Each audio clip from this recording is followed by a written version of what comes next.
Hey, Linus, I've been a longtime viewer and finally pulled the trigger on the backpack. I'm currently working a sales job as a college student and wondered if you had any tips from your experience.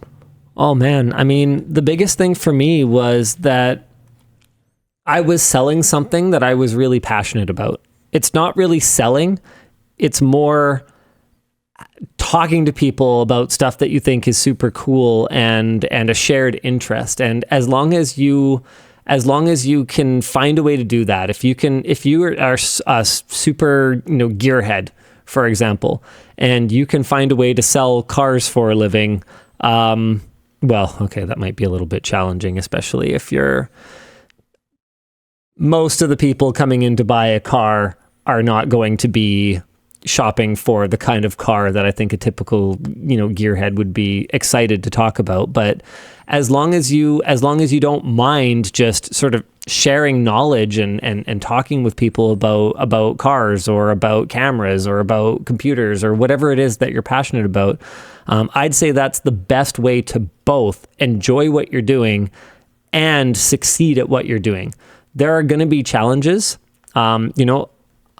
We got spiffs and we got guidance from HQ on what we were supposed to be pushing.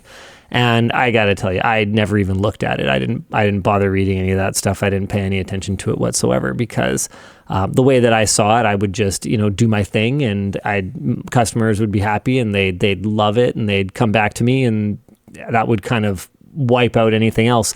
And in reality, that was probably pretty naive of me.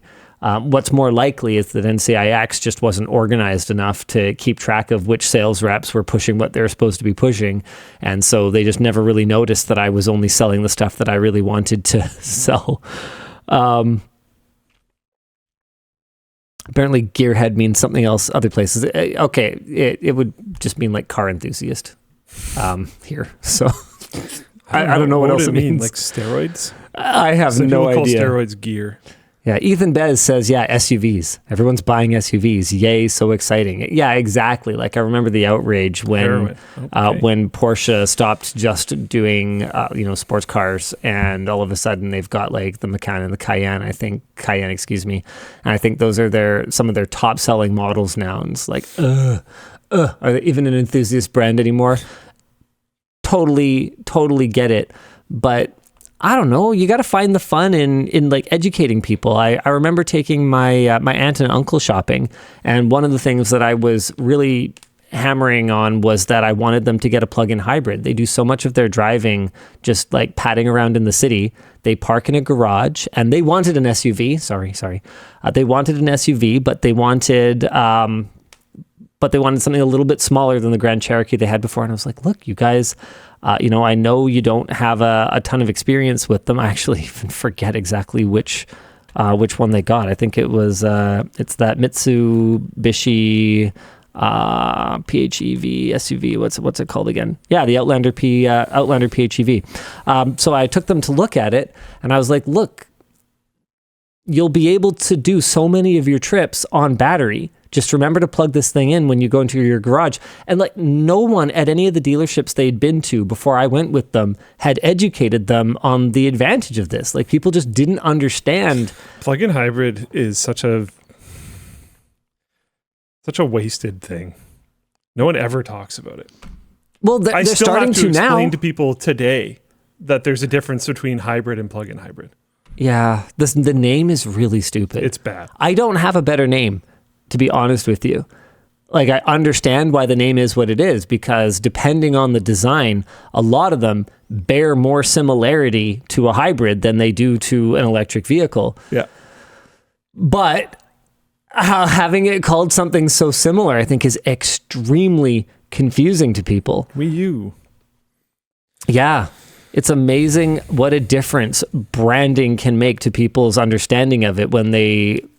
And I think this is something that we ended up doing one more video about branding nonsense. Even though I didn't want to do any more like mad videos, but it was one that we had started work on a long time ago. And it's looking at NVIDIA's most recent transgressions. So I'd say that the 3050 6 gig is the most recent one. In fact, I think that's the last card they launched. So we look at the 3056 gig and we kind of go, okay, now hold on a second. This is clearly a completely different card. So while the community got their way with the 4080 12 gig, where they kind of went, hey, this is not a 4080. This is a completely different GPU, aside from having less memory. NVIDIA took all of that feedback, threw it in a fire, and immediately kept doing it. And then we go back through their history and we look at some other examples of NVIDIA's very deceptive branding. And I actually tell a personal story in the video about one time NVIDIA bamboozled me before I was knowledgeable enough to understand how to research this stuff and how to learn the differences between things.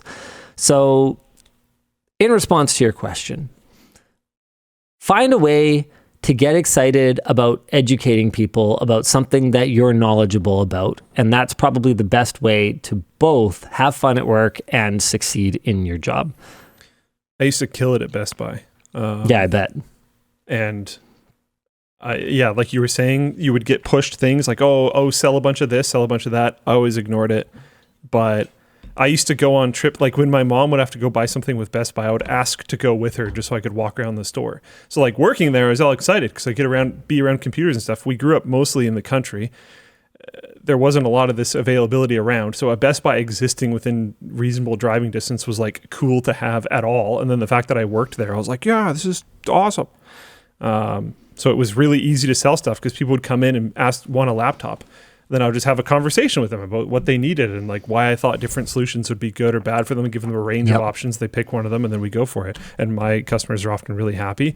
And it was usually pretty easy. Like I wasn't really actually trying to push the sales, but I'd have conversations with them about what software do you need?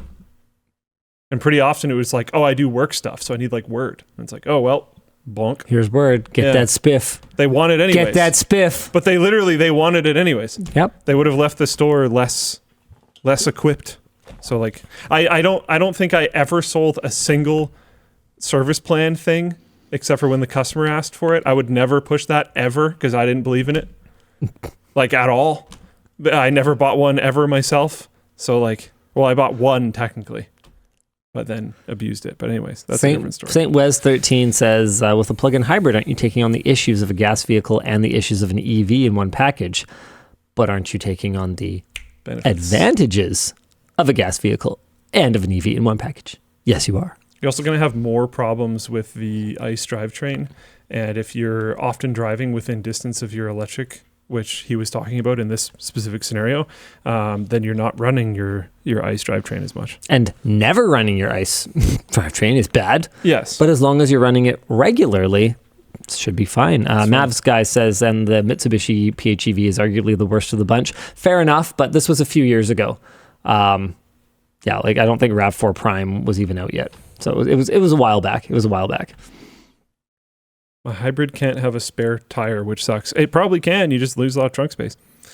I mean, anything can have a spare tire if you're creative enough. Yeah, you can put it in your passenger seat. Strap it in. Luke car tips, everyone. There's technically a solution to practically everything. Yeah. You just might not like it. All right. Dan, what are we supposed to be doing right now? Do you guys do announcements now? Do you do them later? No, it can penetrate the batteries in the case of a collision. Okay. See, there's still solutions. Just strap it to the outside like they do on Jeeps. Strap the batteries to the outside? The spare tire. Explosive reactive armor? I'm going to put a spare tire on the back of my car when we leave here immediately. Nice. Yep, back of the Taycan. Good. Yeah. Yep. Good. You can put it like on the trunk like they do with those like off-road Porsches. Yep. Yeah. That would be sick. Yeah. My car, see, like it's a thing. My car will no longer be a Taycan. It will be a Taycan. It will have new capabilities. That's what I always joke with my kids whenever it's like in the shop or disabled for some reason or another. It's a Taycan right now? Yeah, I'll tell them it's the Taycan. Okay, in fairness, it hasn't actually needed to be in the shop for a while, but I also did get this extremely terrifying warning when I was a few blocks from home the other day that has not popped up again, so I have not taken it into the shop. I haven't even Googled this yet because I forgot about it until now. Here, want to read this for us? Chassis error. Continued driving possible with adjustment. See owner's manual. What does that even mean? What is a chassis error? And then there's another one. Okay, second message. Chassis error. Visit workshop. Oh wait, is this the same one? Visit workshop. Oh yeah, no. Visit workshop. Continued driving possible with adjustment. Yeah. So maybe that's fine. Maybe it's not good. I've got an SOS warning right now. SOS tele aid disabled. Drive to workshop. What is SOS tele aid? I have a giant button in the center console that is I've never pushed. Scared. It's a giant red button under like a flip up hatch. Yeah, it would be one of those like OnStar things or whatever. Basically, yeah. Yeah.